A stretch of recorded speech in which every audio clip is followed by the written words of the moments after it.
In other news, the police now say that 13 people taking part in the protest at Kingsnorth Power Station in Kent have been arrested. The demonstrators are planning a mass day of action today and are hoping to shut down the power station to demonstrate their opposition to plans to create a new generation of coal-fired electricity plants. Joining me now is our correspondent Ben Ando. He's at the Kingsnorth Power Station for us. So Ben, what's been happening then?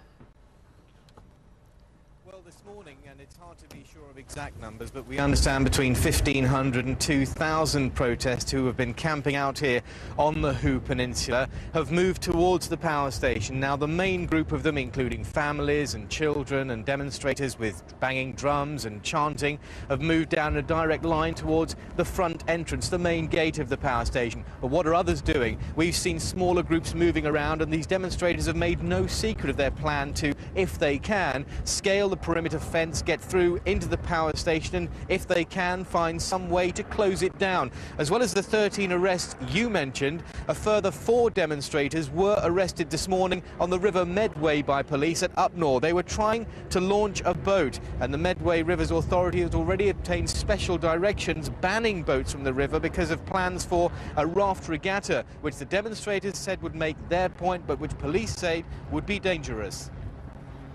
Ben, just as we're talking, we are hearing that, in fact, it's thought that about 20 people have now breached the fence and got through. A bit of an embarrassment there for the authorities. But, of course, this is the intention, isn't it? They want to get in there. That's right, and this is a large power station. The plans here are to build another that the operators E.ON say would be 20% more efficient. It's been approved locally. It's now waiting for final government approval before construction can commence. Now, the demonstrators here said that they would intend, if they could, to get into the power station within the perimeter fence, if you like. Now, that is a long distance. It's a long perimeter surrounding the plant. It's perhaps not that surprising that some of them somewhere have been managed to get through.